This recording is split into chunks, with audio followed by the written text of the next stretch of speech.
This happened back when I was a kid. I think I was 12 years old at the time, and it was about 20 years ago now. Halloween was one of my favorite holidays.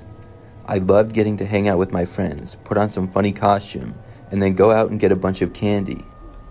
This particular year, I remember that my friend Sean was coming over, and he was going trick-or-treating with me. Afterwards, he was going to sleep over at my house. I lived with just my mom and older sister, who was at her best friend's house. Sean and I left to go trick-or-treating at probably 5 p.m. I would describe the neighborhood that I lived in as pretty typical. There were quite a few other houses on my street, and we lived in a large residential area. My street itself was usually pretty quiet though, but we would still get lots of neighborhood kids trick-or-treating.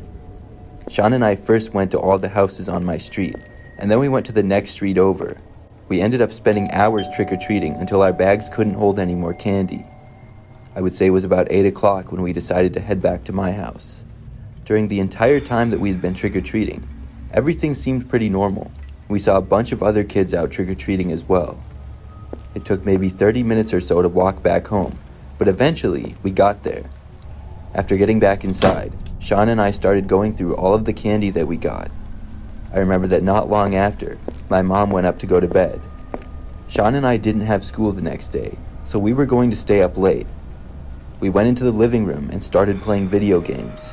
Probably PlayStation 2 or whatever was big back then. There were a lot of fun multiplayer games that we played, and we could do that for hours. But only like 10 minutes into it, the doorbell rang. Of course, Sean and I both assumed that it was a trick-or-treater, but it was pretty late for one. Plus, my mom had turned out the front light before going to bed. We looked at the time, and it was a little after 10 o'clock. This was definitely late for somebody to be trick-or-treating, but it was still a strong possibility. We paused the game, and I got up to check who it was. Sean followed me, but we both stopped to look out the front window from the living room first. We could see out to the front step if we moved the curtains a little bit. When I did, I saw that there was a fully grown man standing there facing the front door. It was not a kid or a trick-or-treater. The man had no costume on of any kind, and I didn't recognize him as a neighbor or anybody that I knew either. After seeing him, we quickly closed the curtains to the window, fearing that the man might look over and see us. We weren't really sure what to do, but decided to just ignore this. We didn't know what the man wanted, but it seemed weird for him to be there. Obviously, I wasn't going to answer the door late at night to some weirdo. The guy rang the doorbell one more time. I was kind of hoping that my mom was still awake and would come downstairs, but she didn't. After the doorbell rang for the second time, things were quiet for a while after that. Sean and I assumed that the man must have left. I felt a little bit better, and we were about to go back to playing video games, but Sean had the idea to check out the window to make sure that the guy was now gone. I agreed and walked over to the window. I pulled back the curtain to look out, but when I did, I saw the man was right there on the other side of the window. He looked right at me as I saw him, and I quickly closed the curtains again. Sean and I both sprinted out of the room and upstairs to get away from there. We went into my bedroom and closed the door behind us. I was really scared, but I felt like we would be safe up there. We didn't know what the man was doing in our yard or right next to the window, but I was hoping that he would just go away. Sean and I were talking to each other about what we had just seen, when suddenly, we heard the sound of glass breaking coming from downstairs. When I heard this, I got 100 times more scared than I already was. Sean and I both ran out of my bedroom and down the hall to my mom's bedroom. When we got inside, she woke up and I told her what was going on. There was a phone in her bedroom and she started to call the police.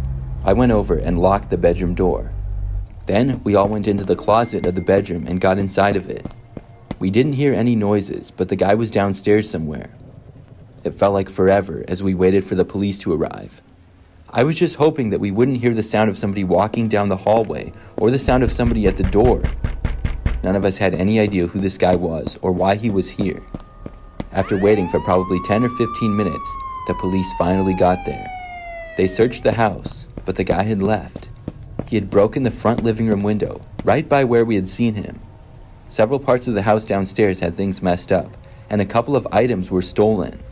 We were mostly just happy that the guy was gone, though. I'm not sure why he broke into the house. I was pretty scared for the rest of the night and thought that the guy might come back, but luckily he didn't.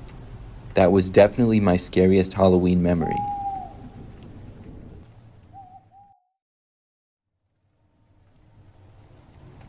This story takes place years ago when I was a kid. For some context, it was probably about 2003 if I had to guess, and I was about 6 or 7 years old. Even though I was so young, I think I remember this night pretty well. I got really excited for Halloween when I was younger because I loved trick-or-treating and getting lots of candy. The whole day was always a fun time.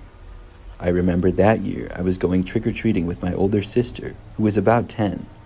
Our parents trusted us to go trick-or-treating around the neighborhood by ourselves, and they would stay back with my younger brother. He was very young and maybe like 3 years old. My parents would hand out candy and take care of him while we were gone. Our neighborhood had lots of houses in it, and they were all roughly the same sizes. At the end of the street, there was a park, and then more streets of houses past that. We were planning to go down our street, and then maybe 2 or 3 more of the closest other streets. We didn't want to go too far out, and our parents had also told us not to.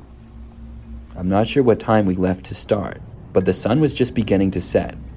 I was a race car driver for Halloween, and I don't remember what my sister was, but there were quite a few other kids out, and we saw some walking down the street as we were leaving. One by one, we went to the houses on our street. We knew some of the neighbors around nearby, and they all said hi to us. Soon, though, we got towards the end of the street where we didn't know the people as well.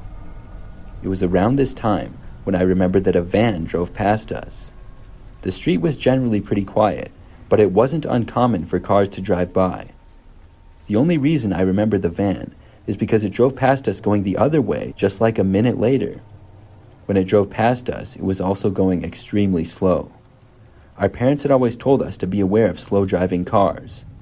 It was probably just somebody with kids who were trick-or-treating though. My sister and I went to the next street over where the van had come from. The street connected at the end, and we started at one side of the street and then went to all of the houses. Then we crossed to the other side, went to all of those houses, and then we wrapped around to the park. When we were almost done with that street, the van drove by us again for a third time. This time, my sister said something. It was still going very slowly, and my sister mentioned something about how we kept seeing this van. It certainly was a little bit strange. I remember that it was a tan conversion van, and I couldn't tell who was driving it or anything. As my sister and I were approaching the park at the end of our street, we saw the van once more. This time, it drove extremely slow and then stopped near us. We both looked at it, and the driver's window rolled down. There was a man driving it, who had a grayish beard, glasses, and was wearing a baseball cap. He said hi to us, and then held out his window a large bowl of candy. He said something like, "Hey kids, come and get some candy." I remember he had a big smile on his face. Now, my sister and I were always told not to approach strangers, and obviously, not to approach strange vehicles either. But being that it was Halloween, and it looked like he was just passing out candy, this seemed different. I mean, you would never knock on all of your neighbors' doors at night, but on Halloween that was okay. We stood there just staring at the guy for a moment, and he told us that it was all right and waved us over. He had been maybe 20 feet away from us, and there were no other kids nearby in the street. My sister started walking towards the guy, so I followed. When we reached his driver's door, he told us to take as much candy as we wanted. There were a bunch of mini fun-sized candy bars in the bowl, and we each took like 2. I remember him telling us to take more, and he seemed super friendly. We each took some more, and then the guy told us that he actually had a lot more candy to give out. He said there was a bunch in the back of his van, and we were welcome to help ourselves. Then he pointed to the side door of the van. My sister and I both knew better. This was really weird, and although maybe he did have a bunch of candy back there, we didn't want to find out. I just shook my head, and my sister told the guy no thanks.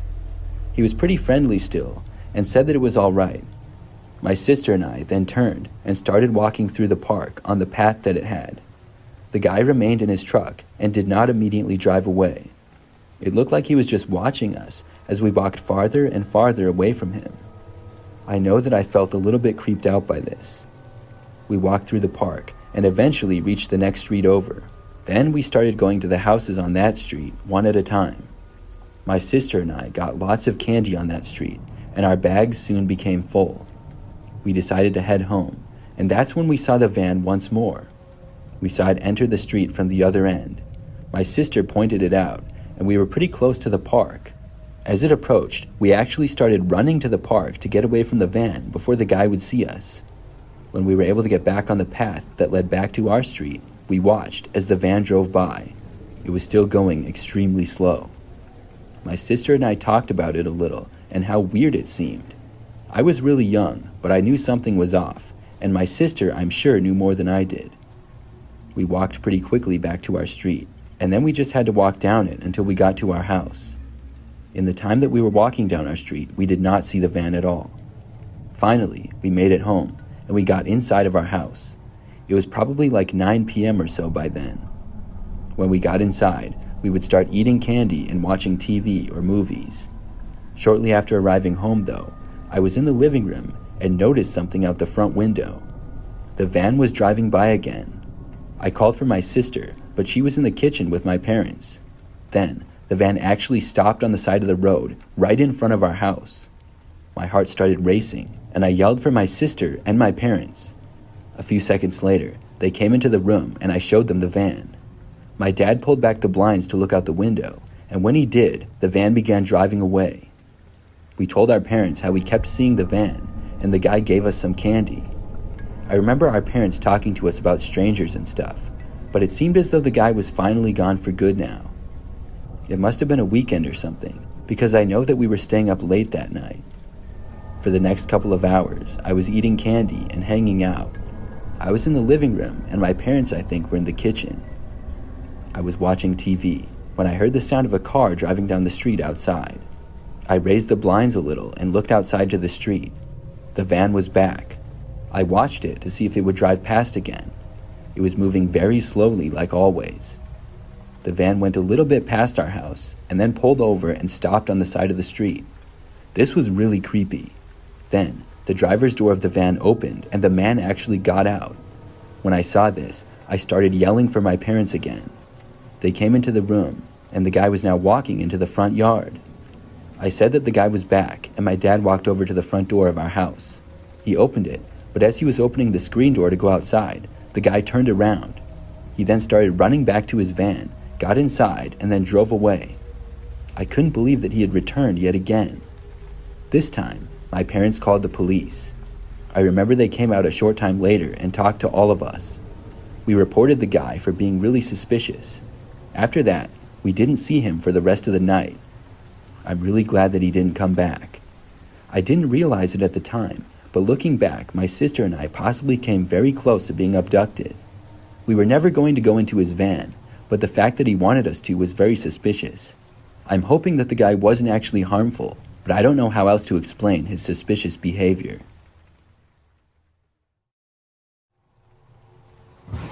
I'm a female, and this is something that happened several years ago when I was in college. It takes place on Halloween night, and I was at a new university.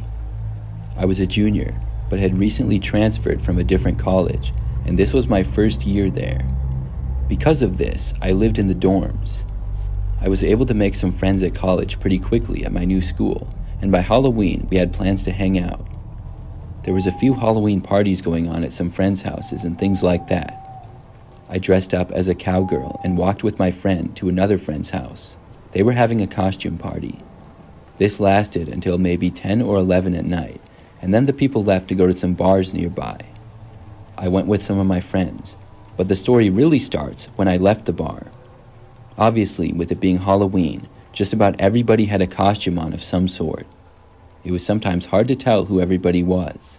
Eventually, though, at one of the bars we were at, I got tired and wasn't feeling it anymore. I decided to go back and go to bed. But none of my friends wanted to leave yet. It was maybe a little past 1 o'clock in the morning. I didn't think it was a big deal that they didn't want to go, and I would go back by myself. The walk back to my dorm would only take like 10 minutes, and it wasn't that cold out or anything. I left the bar and started heading back. There were a few people out on the sidewalk at first, but it got much quieter. I headed down one of the sidewalks back towards campus. That was only a couple of blocks. When I was almost at campus is when I saw the guy walking a ways back on the sidewalk behind me. He was dressed up as the Joker from Batman. but he was wearing a rubber mask instead of painting his face. I had remembered seeing him at one point in the bars. I didn't know who he was, but I figured that it was maybe another student. The guy was maybe 100 feet behind me. As I walked home, he did the same route as me and remained behind me. I stopped paying attention to him though, but when I was back at campus and approaching my dorm, I noticed him again. This was a little bit odd, but he possibly lived in my dorm building. I remember I kept seeing him a ways back, just walking closer to me. He also appeared to be looking at me the entire time, but through the mask, I couldn't really tell. Eventually, I made it to my building and got inside. When I was in, I went to the elevator and up to my floor, which was the 3rd floor. Then I walked to my room and got inside. I changed and then was about to go to the bathrooms down the hallway. When I did, I heard somebody was going to walk past my room from outside. Instead of just walking out of my room, I looked through my peephole to see who was there. I saw the guy dressed up as the Joker walking by. I thought this was kind of strange. He then stopped at my door, which was really weird. That's when I wondered to myself if he had followed me back. Still, maybe he just lived there. My floor was all female, so I knew he didn't live on this floor. He was standing around for a few seconds, and then he kind of started pacing a little bit. He didn't really go out of my view though. Then, at one point, he removed his Joker mask. This revealed that he was probably not a college student. The guy looked to be in his 40s, or maybe even 50s. He was short and heavy-set. I had no clue what he was doing here. Then he put his mask back on and went up to my door and tried opening it. Luckily, the door was locked. He stood there, right on the other side of the door from me. It was terrifying. Then, I heard somebody's door opening from down the hallway. The guy then turned and walked away to the left. When he was out of my sight for a while, I opened up my door and looked out into the hallway. I couldn't see him, and he must have left the floor. I went to bed a short time after that, and I don't believe the man ever returned, but it was really creepy to know that he likely followed me all the way from a bar into my dorm building.